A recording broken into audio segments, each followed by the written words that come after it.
Welcome back, Planeswalkers, to another episode of the Hive Mind. My name's Jon Dunning. This is the show where I traverse the multiverse in search of other prominent members of the Magic the Gathering community.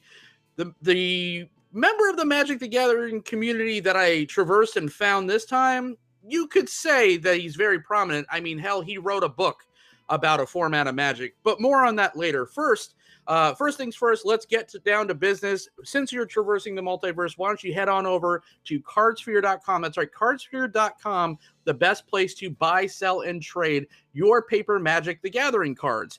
You could also go and get sweet swag like t-shirts, hats, like this hat over here. That's at txcp.store. That's right, txcp.store for the official merchandise for cardsphere.com. So without further ado, I would like to introduce my guest today. Planeswalking in from Richmond, Virginia, I have Mr. Bennie Smith. Thank you so much for joining us today. Hey, thanks for having me on. This is awesome. Absolutely, man. This is like surreal, right? There's not too... I have interviewed a couple people that I'm like, that I consider legends and pillars of the game, but I mean, if there was a Magic Mount Rushmore, your face would be on it, sir. Oh, well, thank you. I don't know about that, but I appreciate the compliments. Oh man, no, seriously. Yeah, I've been reading your stuff since you've been making this stuff, and it's just been you get these kind of weird out of body experiences, and you never think that you get to talk to kind of the people that have influenced you. So it's great. So before I got to stop gushing, we got a show to do. So I'd like to introduce another guest. This is not a dry show, Planeswalkers, kind of a holdover from the last show I did with Michelle. I'm really into the spiked coffee right now. It's cold outside. So I got a nice nice drop of Panama rum, nice craft rum in my Breakfast with Nerds coffee mug. So cheers, sir. Do you have a special guest today? I do. I have an old fashioned that I've made, very tasty, with some Maker's Mark whiskey. It's not too bad. And I just recently discovered old fashions this year. Me and my girlfriend were at a convention, and we were at the hotel bar, and this guy in front of us ordered a drink that looked really good. So we were like, hey, what's that? And they said old fashioned. And it's like, what's in it? And well, it's bourbon and all kinds of good stuff. And so we got one and we loved it. So anyway. Yeah. Cheers, sir. Yeah, old fashions I'm quite a fan of. Also Manhattans too. For some reason they kind of go hand in hand, even though they have different flavor profiles. But yeah, I am quite a fan of the old fashioned. So without further ado, as we do on this show, Bennie, what's your Magic origin story? I mean, this has to be an illustrious one. Well, I've been playing games all my life, and from an early age, playing board games like Risk and Clue and things like that. And then in middle school, I ran across a friend of mine who was into Dungeons and Dragons, and started playing Dungeons and Dragons and just getting really big into role-playing games. Met a whole bunch of cool people to play role-playing games with, and pretty much stuck with those guys all throughout high school playing role-playing games. And anyway, so then when I went to college, I stayed in touch with those guys and still played some D&D, but I also started playing card games at college. Played a lot of spades and hearts and bridge and things like that. So I kind of got into the card game playing thing as well. So let's see, early 1994, I picked up a magazine that was called White Wolf Magazine. They were put out by the people that did the World of Darkness role-playing game scenario. It was sort of like modern day, but with vampires and werewolves, things like that. Anyway, they had a review of this game called Magic the Gathering. And basically it sounded like Dungeons and Dragons meets playing cards. So it was like basically two things that I loved mashed together. So it just sounded awesome. So I just, picked up a starter deck. Actually, I picked up two starter decks and then basically harassed my D&D buddies until one of them agreed to to take one of the decks, and then we just started throwing the cardboard against each other and playing terrible, but basically just shuffling all the cards we owned into one deck and just had a blast. It was as you do, right, when you're early on in your Magic career. Right. So it was funny because we would take the cards to our D&D games, and we would get there early. We would meet early and play some Magic, and then the other guys kind of got sucked into it to where we started playing more Magic than D&D, and it just kind of took off from there. Are you still playing D? It's really crazy to think right now the resurgence of Dungeons and Dragons. It seems like those Magic and D&D have always been kind of linked, even though they weren't always kind of together in the same company until, I don't know, I think recently. I might be wrong, but right now it seems like D&D is on a complete resurgence, especially with all the Magic campaigns that they're doing with D&D. Is that something that you still play? I've taken a little bit of a hiatus this past year, but basically I played until probably about a year ago. Me and my buddies would get together and play every other week. Just kind of hang out and drink some adult beverages and have some fantasy role playing stuff. Unfortunately, my DM was not happy with 4th edition D&D, which I think is kind of the consensus of most D&D fans. So I know Wizards has gone back to the drawing board, and this new edition, which I guess is 5th edition, is supposed to be pretty awesome. But I think the DM has basically kind of lost faith in any new edition, so he just keeps playing 3rd edition, which is cool. I mean, we still have a good time with it and everything, but I'm hoping if I get a chance to get back into the game, I'd like to try 5th edition, because like you said, it really does look like they've kind of hit the sweet spot with the game. They've improved what needed to be improving and kept intact, the stuff that you love about it. Sure, absolutely. Do you remember? I think this was around 1994 when you started playing Magic. So that had to have been. Were you buying like revised or like unlimited packs, or what was out? What set was out when you were playing? This was unlimited. There was Unlimited out, and Arabian Nights had just come out, so there were still like Arabian Nights packs out, which I bought a couple packs of those. So, and then like 1994 had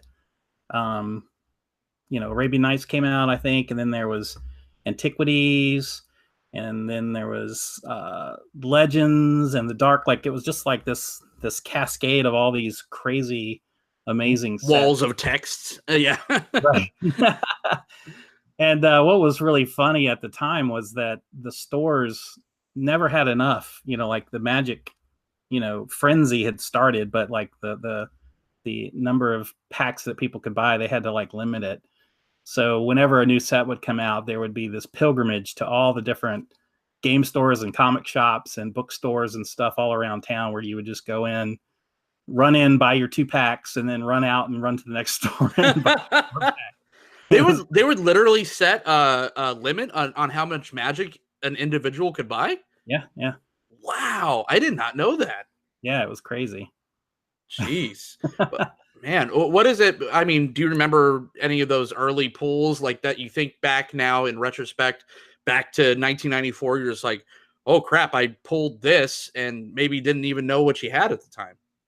Well, I had a Mox Pearl, and this is a funny story that I like to tell. So back in the early days of Magic, you played for Ante. So at one point, I lost my Mox Pearl in Ante. Oh no! But at the time, see, I played with my D&D buddies, and we all played multiplayer games. So, people played Nevinyrral's Disc, and people played Shatterstorm, and stuff like that. And so people, I would play my Mox Pearl, and then like it would die to, a Disenchant or a Nevinyrral's Disc, and I was kind of like, why would I play this land that dies to Nevinyrral's Disc? This seems terrible. So when I lost it in Annie, it didn't really break my heart.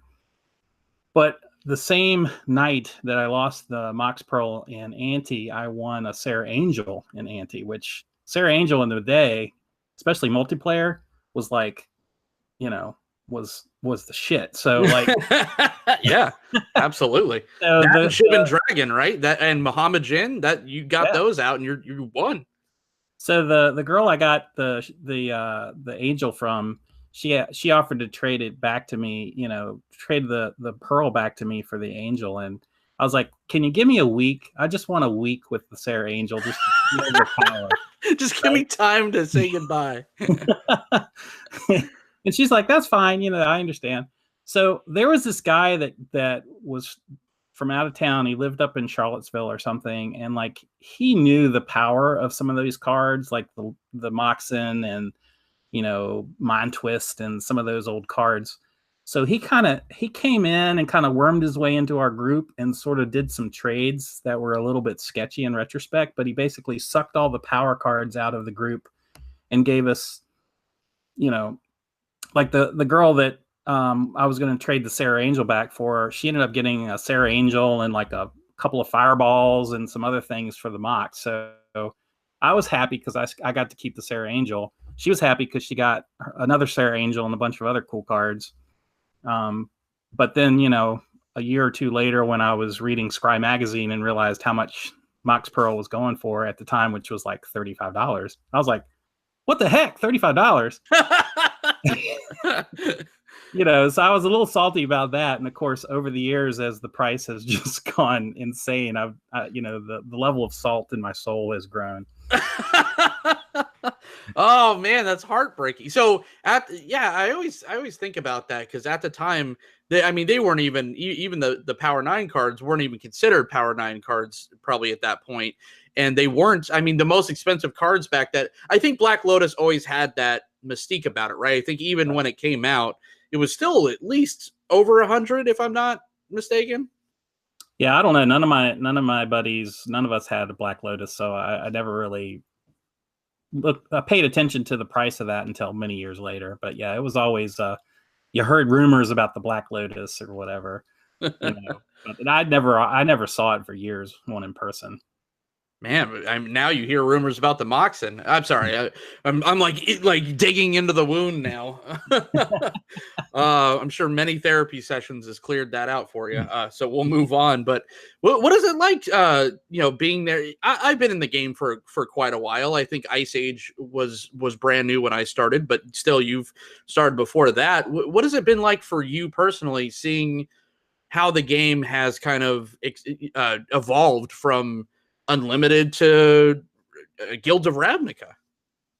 Yeah, well, it definitely has been an amazing journey, as far as the changing in the game, which is why Commander's so cool, because like there's cards that show up in those decks sometimes that people have never seen that are newer to the game. So that's always kind of fun to kind of call back to some of those old school cards. But like for me, the beauty of Magic is that it like reinvents itself every couple of months, because every time a new set comes out, and if there's a new mechanic, like it sort of interacts with all the old cards in different ways.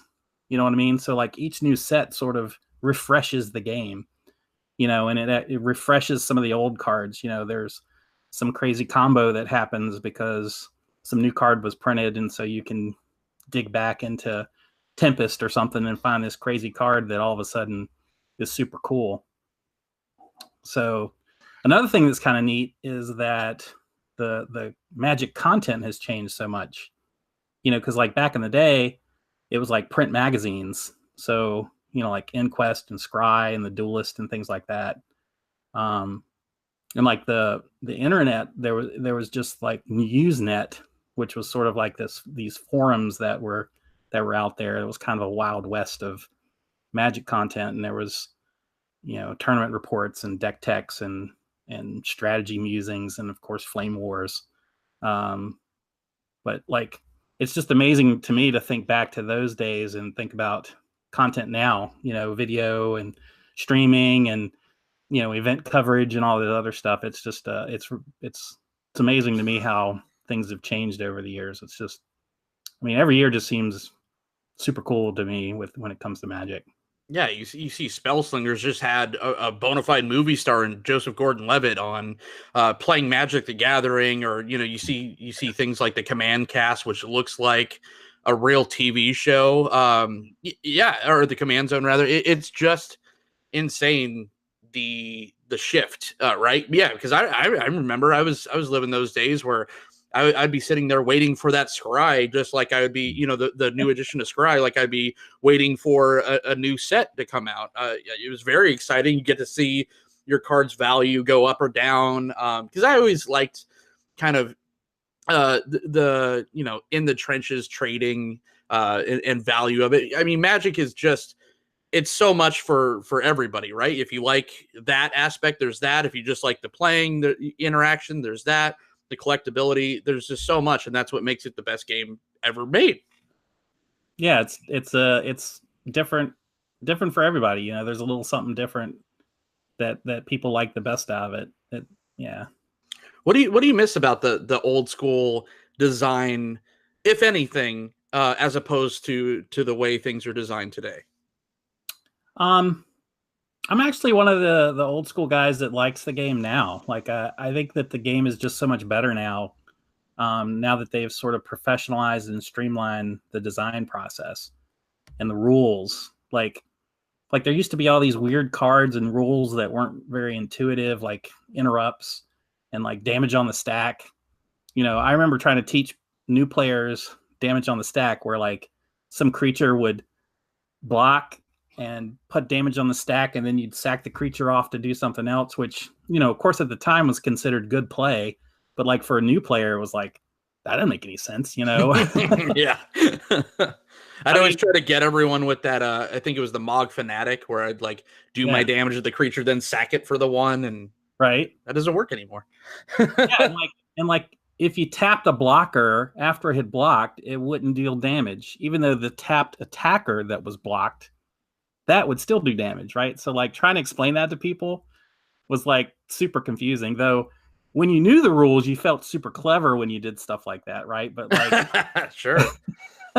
As far as like just streamlining the rules, making them make more sense, being much more accessible to new players, I think is just amazing. And what I think is really cool about Wizards is that they still come up with ways of being weird and out of the box. You know what I mean? Like you would think over time, sort of that, getting the process down to a science and making it into almost like an engineering thing where they, they put ideas into a machine and it spits out cards, right? That would be sort of how you would think the process would move towards.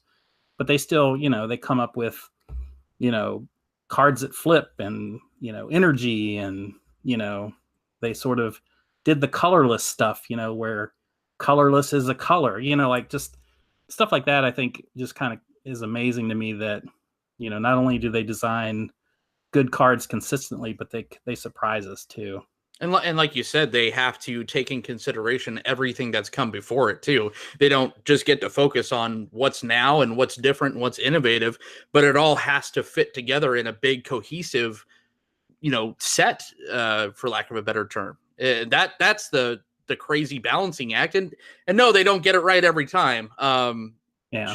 Shadows over Innistrad, Kaladesh, there's a couple, not naming names, but I did. So it's, it's not but think about it. It's such a intricate, it's a giant clock, and to make every single cog fit, it's impossible. Yeah. And I would rather than push the edge and occasionally break it than to not ever get anywhere close to that. You know what I mean? Like, I think that's the price you pay for the excitement and the pushing the envelope. Occasionally they're going to go too far, and, we're going to have a standard that sucks for a while or whatever. But like, I'd kind of rather have that happen occasionally than to just kind of have, Homelands 5.0 and Fallen Empires. Yeah. Right. So, and of course, another thing that I think is great with them these days is that they are very much aware of Commander. So like, like this year has just been insane for Commander. 2018 has just been amazing for cool Commander stuff. So it's nice that they're designing with Commander in mind, which is pretty cool. Absolutely. So I consider you, like I've stated before, I consider you one of the founding fathers of Elder Dragon Highlander. tell me about your love affair with what is now known as Commander. How did the stack of just cards that you own put together? And like you said, you were playing multiplayer even back then. How did that turn into your what you are now, and that's so entrenched in this format? Yeah, well, like I said, we played a lot of multiplayer, and the multiplayer decks had no structure, right? So like we would basically build these 250 card decks, and they would have 3 and 4 copies of all these cards, and they were fun and wild and everything, but like, you know, they didn't have any uh, structure, I guess is Sure. what you say. But like I started getting into the competitive Magic over time, so I started playing more standard, and so a lot of the guys that I played multiplayer with kind of stopped playing it, and it kind of drifted away. So I remember getting together with a couple of them a couple years later, and we were sort of reminiscing about some of the crazy group games that we used to play. And about the same time, I had recently read that first article that Sheldon Menery wrote, where he talked about EDH and this format that he had been introducing to the judge community. And he wrote an article on Star City about it. And I remember reading it and going, huh, that's kind of cool, right? Like it gives you some structure to your deck building. So like you can have some, a little bit of like, structure breeds creativity, right? Like if you have something you got to fill in, like it really does make it creative. So I brought it up to some friends, and we all looked it up, and we decided, hey, let's get together, let's build EDH decks, and let's play and see what we think. So it was a huge hit. Everybody loved it, and it just kind of took off like wildfire. So at the time, my content that I wrote was just basically whatever was on Benny's mind I'd write about. Most of the time it was about standard. Sometimes I'd write about issues or whatever, but then I started writing about the EDH, and a lot of people, really got into it. They really liked to read about it. At the time, like other than Sheldon, there wasn't really anybody writing about it. So I decided that I'd start writing about it, and kind of took off from there. Nice. Are you still playing a lot of standard or any other formats?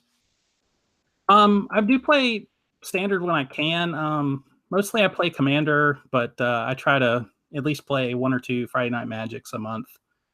And I brew up standard decks all the time, and MTG Arena has been kind of neat. Like I've been messing around a little bit on that too.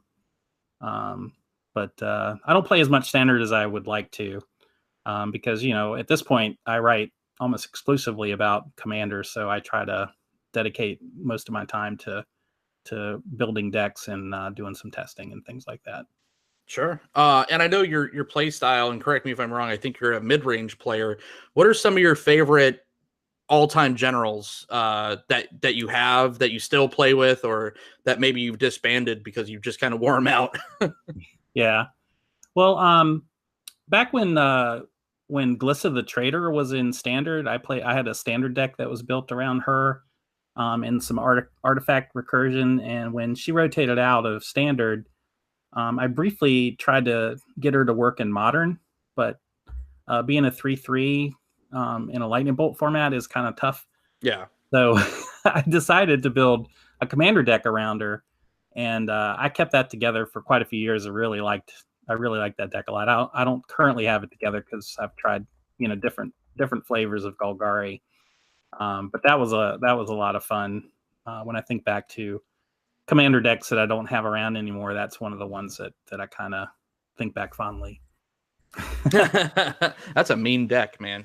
In the wrong hands, that could get ugly quick. Yeah, it's really cool, definitely, for sure. And I guess one of my all-time favorites, and I still have together, is Feldon of the Third Path. Oh man, that's another one that could get real degenerate real fast. Yeah, well, it's just so weird. It's so different than like any other mono red deck. It just does crazy recursive things in the with your graveyard, and I'm a big fan of graveyard recursion. So In a lot of ways, it's very similar to Glissa in a way, if you think about it. Absolutely. Mono red always gets the rap of being the weakest as far as multiplayer goes, as far as commander goes. But then you have those all-star hitters like you said, Feldon. Perforos is always an instant target, must kill on sight. And then the Goblin Planeswalker, for whatever reason, is escaping my mind. But yeah, I mean, I like the... Was that Grenzo? Grenzo. Yeah, no, not Grenzo. Is it Grenzo? The Planeswalker, the mono red Planeswalker? Oh, right. Yeah, I'm drawing a blank. Yeah, the Duretti? Duretti, yes. Okay. Woo. Yeah, I mean, I like the route that they've taken. They're just, they listen, is what I'm saying, as far as, designing with Commander in mind and for Commander, where they're just like, okay, we're going to kind of pick that up, a weak spot, what people are complaining about, and give you some really interesting things that don't necessarily break Red's color pie. Of course, you could just print anything and call it Red and be like, hey, now you have a strong commander, but they fine tune it in a way where it still makes sense to the color's identity. Yeah, for sure. Like, I know on Twitter lately, it seems to be a lot of complaining about Boros being boring, but like the new Tajik Legion's Edge, like the deck that I built around Tajik is just awesome. He breaks the synergy of like the mass damage spells. So like you could do some really crazy stuff with the Tajik deck. And I recently built a deck with Tiana that's sort of a heavy aura themed. So, I don't necessarily subscribe to the fact that Boros is boring, because I think there's a few commanders that make it cool. Like in a lot of ways, when I see a color and if I'm sort of skeptical that it's got the chops to do something well, like I almost take that as a challenge, right? Like you want to roll up your sleeves and actually dig into it and see if that's actually the case. I think a lot of people too want to be that person to be like, it's like, okay, what kind of deck do you like playing? Well, I like playing a more controlling deck. But I want to play a red deck, but it's just like, but you have all this stuff in blue. Well, I don't want to do blue. I'm going to make this color work. It's like, well, then that's on you. Like there is something for everyone, but you just want to be that person that wants to put the, square peg in the round hole. So don't complain about it. Right. I don't know. It seems like, yeah, that's what I hear a lot of. Is just like, well, I want to do this. I want to do this, but I want to play this. Boros is boring. Why don't you make a Drago Boros commander? Because that's not what Boros is supposed to do. Right. I don't know. Yeah. So my favorite new deck, the most recent deck that's my favorite, is my Grithoma All Devouring deck. I don't know if you've had the pleasure of playing with that or against it, but it's just a really interesting card in the way it works. Is that the mono green? I know it's a dinosaur, right? It's a giant worm. Oh, okay. Yeah, it's 2 green and 3, and it's a 10/8. And like whenever anybody attacks, the creatures gain this ability that they may fight Grithoma. And then, like, if Grithoma leaves the battlefield, whoever has dealt damage to it gets to draw cards equal to the number of points of damage it dealt to Grithoma. So it's just a very, very strange card. And I find that when I play it, people, are kind of perplexed as to, they're like, do I attack Benny and then trade in all my creatures to die to Grithoma, but then draw a whole bunch of cards? Like, they're Magic players. They want to draw cards, right? But they're going to lose their board. So it's just, you make them feel icky for doing the things they're supposed to naturally do. Right. So, awesome. And then I may have something tricky, like an instant that makes Grithoma indestructible until the end of the turn. So, I kind of throw that in there too. So it's just it kind of mixes up the game a bit, which is kind of fun. Absolutely. Well, I mean, you've been such a important part of the EDH format and such a fan of it. You wrote a book about it. So you want to talk about what inspired you to want to write a book about a Magic the Gathering format in the Complete Commander? Yeah, that was definitely a fun experience. So I started writing a lot about Commander, and of course Sheldon was writing about it too. But like there wasn't a whole lot of Commander content in the beginning.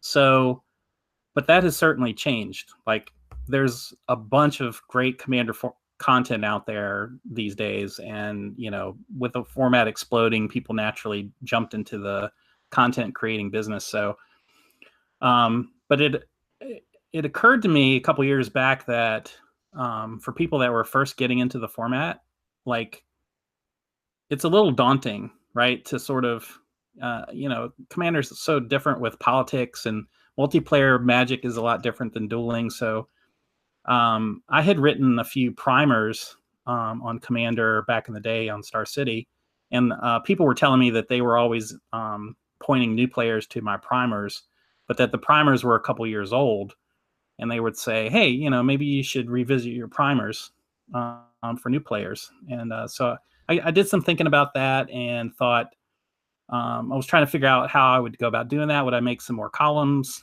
And anyway, Patrick Chapin had come up with his Next Level Magic book that had been doing really well. So sort of got in my mind, maybe I should try writing a book. And turns out writing a book is pretty tough. So I recruited a friend of mine named MJ Scott, who is a super, super talented creative lady who she's a great writer, and she's an artist. And so I kind of wanted her help to sort of figure out how we were going to put the book together. And she came up with an idea of like bringing in some writers to kind of write basically like Commander fan fiction that would sort of pepper through the book, and give some people that were maybe already established players something to read, like, since most of the book was going to be kind of focused on bringing people up to speed on the format quickly.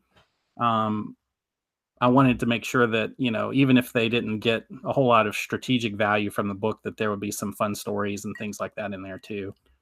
And she brought in a guy named James Arnold who did the graphic design for the book. And he was phenomenal. He actually works for Wizards now. I think he actually was one of the people that was responsible for the new Legendary card frames. Oh, okay. Yeah.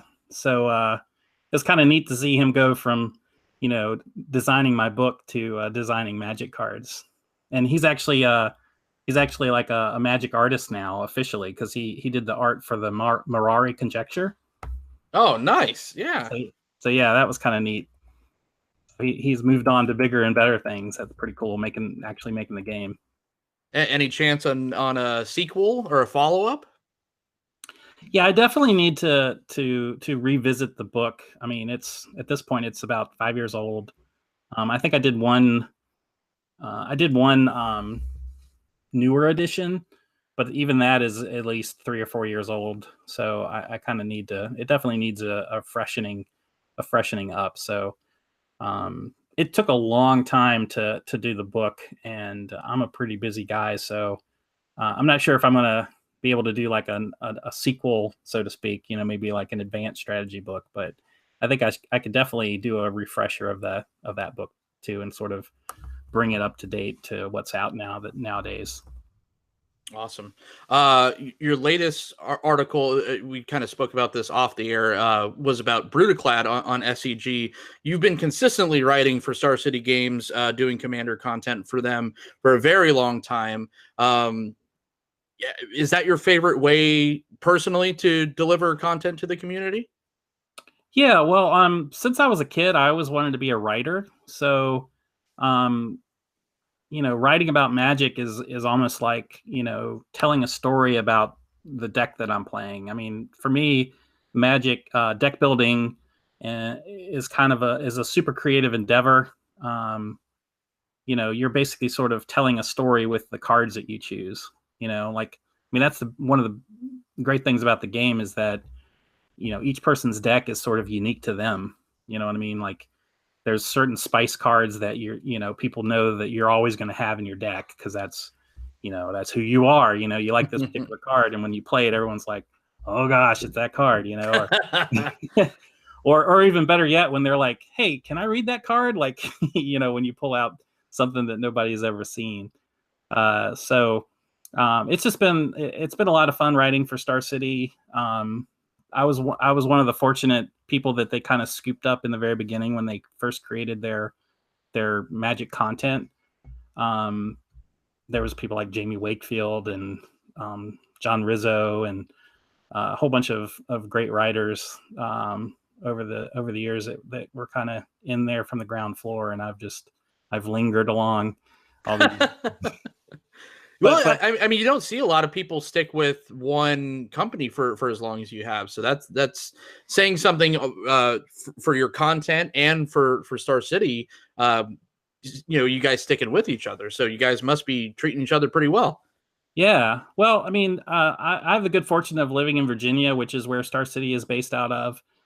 They're in Roanoke, so that's a couple hours from here. And I got to meet Pete way back in the day, even before he had a website. He was just putting on Magic tournaments, so I would go go to his store and participate in some Magic tournaments, and we, kind of got to know each other, kind of from the ground floor. So he's always made me feel like family. Like I'm pretty sure just about anybody that works for Star City, just loves it there. I mean, he's just a very hardworking, but compassionate guy. Like he wants all his people to feel happy to be working for there. So I've always felt appreciated, and I've always wanted to do my best for Pete and for the website. So.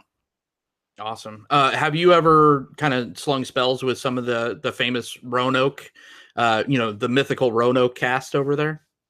I got to play with Jeremy Knoll at the SCG Con in June, and that was a lot of fun. As far as like some of the more competitive guys, I've never actually gotten to play with them because I mean they play super high level standard, and I mostly dabble in standard, so I'd have to be matched up to them in like round one of a Star City Open to even have a shot at it, right? Oh, Jeremy seems like he'd be a lot of fun to play Commander with, though. Oh yeah. He is he's really chill, and he's a smart guy, and very fun guy to play with. I love watching their videos and seeing what they play. But yeah, he's as nice in person as you would think he would be, but just watching the videos. And Benny, you've recently started a YouTube channel.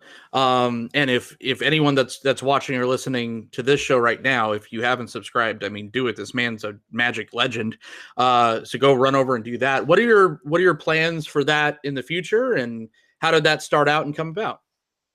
Well, as much as I love writing about Magic, like it's obvious that video is sort of the premier way of delivering Magic content these days. And of course, I have a face for writing, but I figure I may need to I need to figure out a way to sort of tap into that. So I had been considering how to dip my toes in the YouTube waters at some point. And then like the professor reached out to me a couple months back. He had gotten the preview card for Lazav the Multifarious, and he wanted me to build a commander deck built around Lazav that he could, do a video about. So I thought, well, if I do this for the professor, the biggest Magic video content guy, and he's going to give me a shout out, I guess this is the time to get a YouTube channel up. So I basically kind of scrambled to try to figure out how to get a YouTube channel together and put together a pretty crude video, and basically, braced for impact. And, thankfully a lot of people subscribed. And so I've done a couple more videos.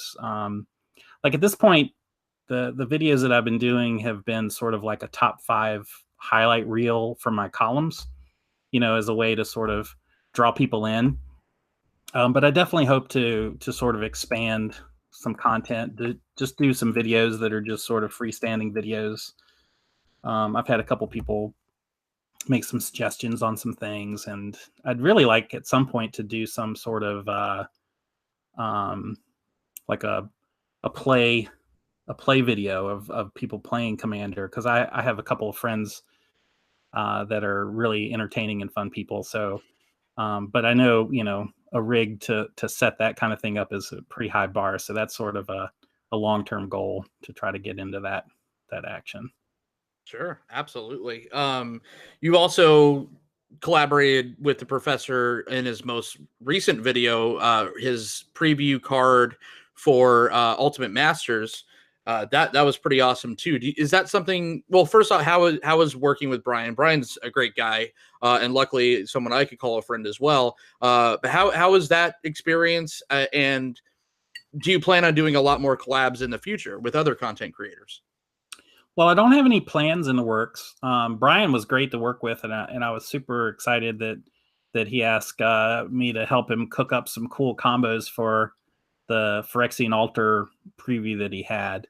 So I'm certainly open for any future collaborations with Brian. I mean, he's just he's quite a hardworking guy, but very very cool to work with. So like, not only is he like encouraging with coming up with crazy ideas, but like he's still super focused on what he wants to do. So really enjoyed collaborating with him. So I'm hoping that he'll reach out and maybe ask me to do some more stuff for him, because that was a lot of fun. And I was super excited when you reached out to do this video too. So I have no other plans beyond this as far as collaboration stuff, but I'm certainly open for whatever. So anybody that's watching, if you want to do something with you reach out, man. I'm open for it. Awesome. We got to get that face out even more, man. It's a beautiful face. You got to share it. So we've interacted on Twitter a little bit, not talking about Magic. As you know, half of my channel is Magic, half of it is in film and movie, because as much as I probably should have done 2 channels or just dropped one part, I just couldn't, because then I'd be disingenuous, because I'm as obsessed with film and movies as I am with Magic. But you were holding your own with some movie talk as well. Is that something that you're passionate about? I am. Back in the day, like I said, I've always wanted to be a writer, and I actually did some dabbling in screenwriting, even though I never actually got any movies made or anything like that. But like, I studied the craft of storytelling for the screen, and it made me appreciate good storytelling on the screen, whether it's the small screen or the big screen. So I've certainly considered myself a bit of a movie fan and TV fan, like, especially I mean, the quality TV that's out there these days is just kind of off the chart. I mean, just so much good stuff. Like, there's so much good stuff out there that I'm still trying to catch up on things. I've just recently started watching Breaking Bad. Oh, wow. Oh, right. What a treat. Man, Yeah. I'm excited for you. I wish I was watching Breaking Bad for the first time again. Like, it's just incredible. My son is 16, so it's been fun to sort of get him turned on to some of these shows lately. We watched Spartacus. I don't know if you've seen any of that. Absolutely. Spartacus. So that was a lot of fun. And then he actually brought up Breaking Bad and wanted to watch it. So I was like, heck yeah, I've been wanting to watch Breaking Bad. So it's been kind of fun to sort of share some shows that I've watched with him. But then, like, being able to jump into Breaking Bad finally with him has been a lot of fun. Oh, man. Are you a big Game of Thrones fan and all that? Yeah, I love Game of Thrones. Game of Thrones perplexes me in the fact that, like, as someone who writes and who has always wanted to write a big sweeping epic novel, like, it blows my mind that Martin has let the story go beyond him. You know what I mean? Yeah. Like, how could you do that? He's too busy signing autographs, and he's just a normal dude from New Mexico, from Santa Fe, who's just happy to be there, and he's just like, I just want to bask. He's not going to live forever. I mean, unfortunately. So let him enjoy his time, man. And then when he gets back to the books, if he gets back to the books, then hopefully we'll get the story. But as a person that read all the novels, I was just like, oh my God, like, because you saw a point where they started kind of going away and taking a hard right turn. And it was bumming me out at first, but the people that are making this show they're such talented, fantastic fantasy writers that I think they both could exist, and I'd be happy about it, because not everything could do that. There's, like, Stephen King, hardly gets an adaptation right on film, but Right. but I mean, Martin's stuff is just perfect for that kind of stuff, even in someone else's hands. So I'm with you, man. But let him drink it up, right? Have you seen The Haunting of a Hill House on Netflix? Oh, not yet. That's the thing. I hear it's so great, but I've been so backlogged with films with the other shows I've been doing. So Yeah. I'm even behind on like Daredevil season 3, all the stuff that I usually am like up to date with. Is it fantastic, or did you get a chance to see it yet? Oh, it was fantastic. I'm a bit of a horror buff. Stephen King actually was a writer that made me want to write. Like when I read I read The Stand when I was in middle school, and just blew my mind. Like I was like, I want to write like this guy. So I've always been a long time horror fan. So having a show like that was just horror done right, like it was all about the characters. You know what I mean? Like it's not just the creepy plot or the plot twists that so many horror movies and horror stories sort of hinge on, or the jump scares. Like any kind of good storytelling centers on good characters, and the people that made that show, that was that's what they focused on, and that's what made it so good. Oh, So you're in for a real treat when you get around to it. Awesome.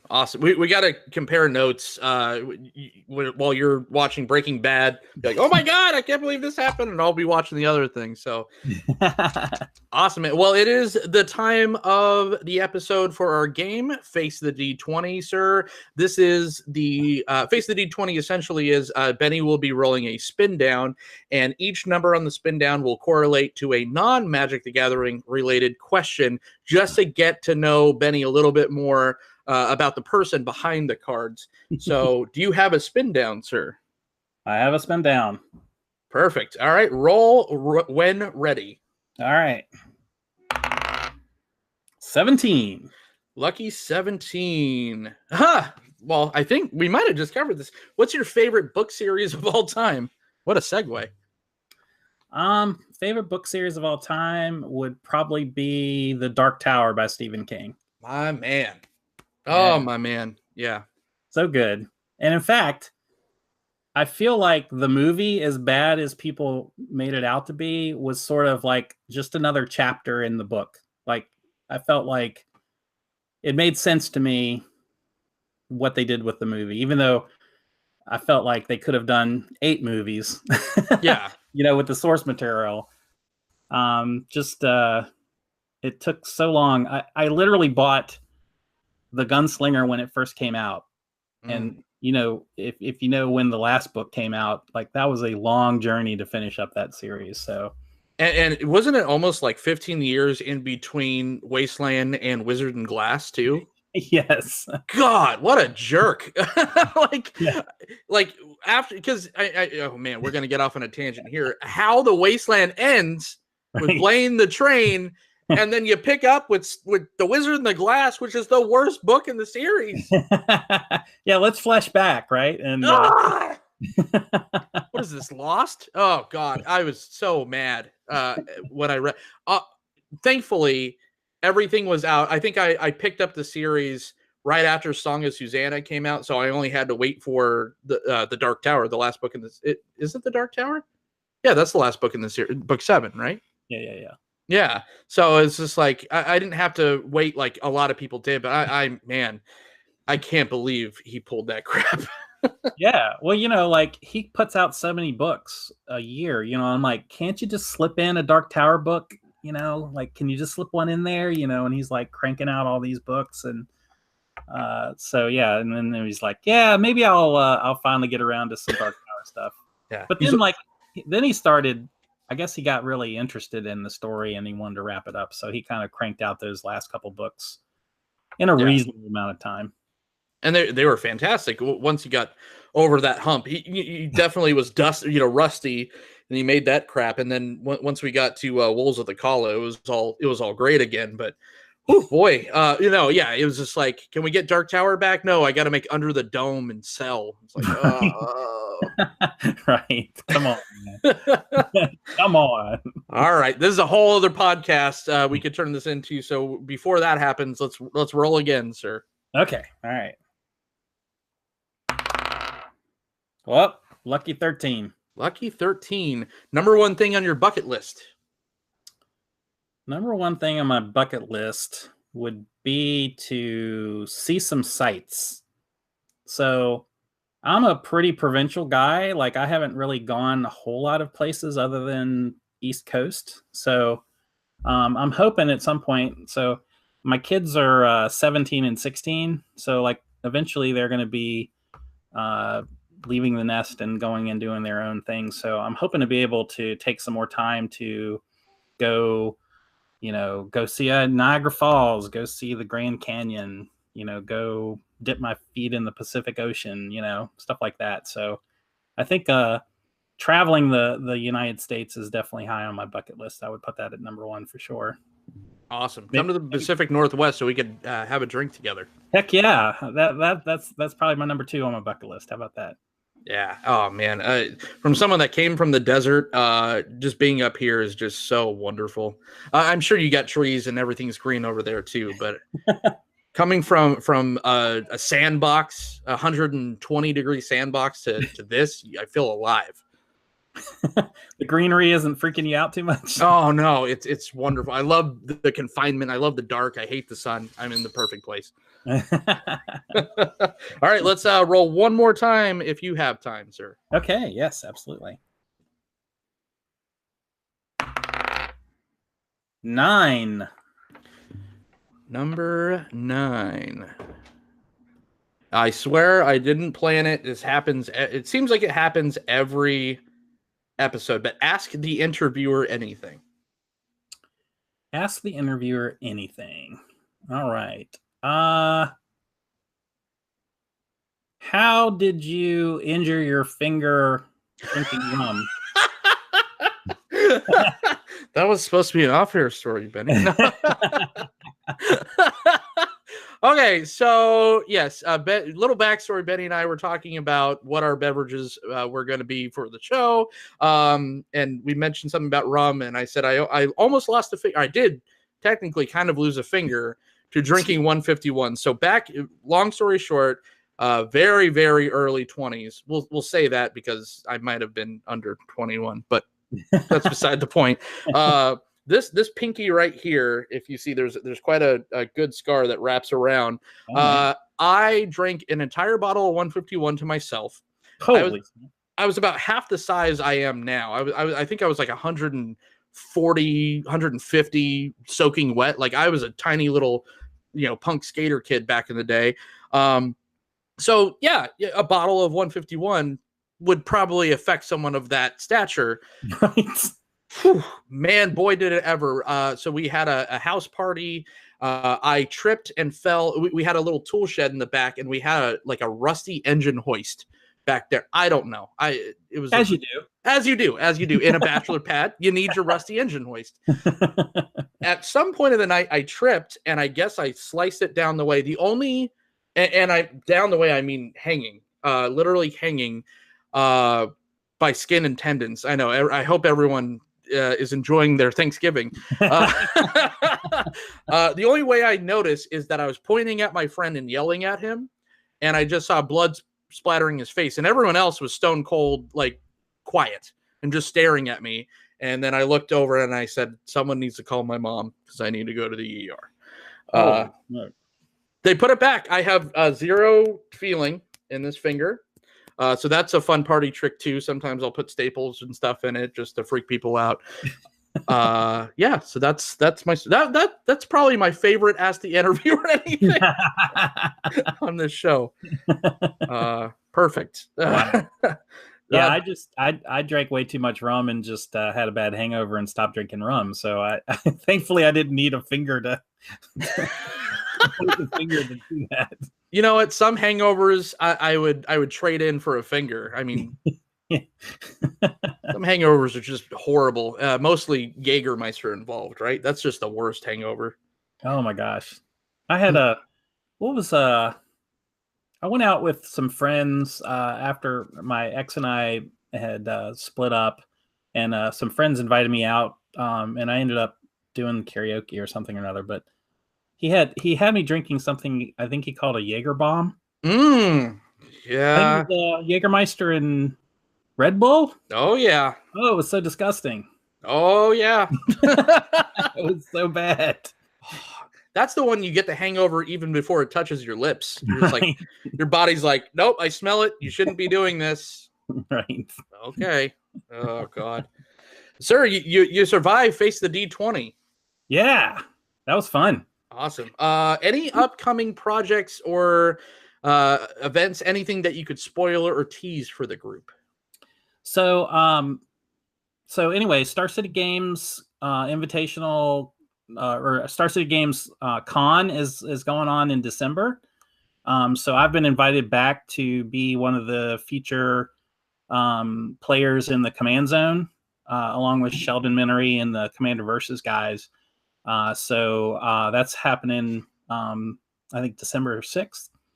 So I'm really looking forward to that. That's going to be a lot of fun. We went back in June and had a lot of fun. So anyway, if anybody that's watching is going to be going down there or thinking about going down, please come down and say hey.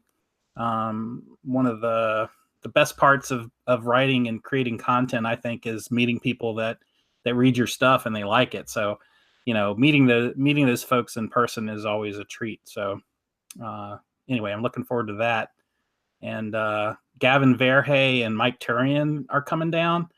And I've been plotting with Gavin to try to get in a Commander game with Mike Turian and Gavin. So hopefully we can make that happen. That'll be a lot of fun. That's one to get on camera too. Yeah, that'd be pretty sweet. God, that's awesome, man. Where can everyone find you? So of course, I'm on starcitygames.com. I usually write on Tuesdays, but occasionally I kind of drift depending on when they, the needs of the content. But you can find me there. I've got a lot of articles on Commander there. On Facebook, you can find me by typing in Bennie Smith Writer, and I have a writer's page there. I'm also on Twitter as Blair Witch Green, and you can find me on YouTube as the Complete Commander. Awesome. Ladies and gentlemen, Bennie Smith, a legend of the game. Thank you so much for carving out some time out of your busy schedule to talk to me on the Hive Mind, sir. Yeah, man, it was my pleasure. I really appreciate it. Awesome.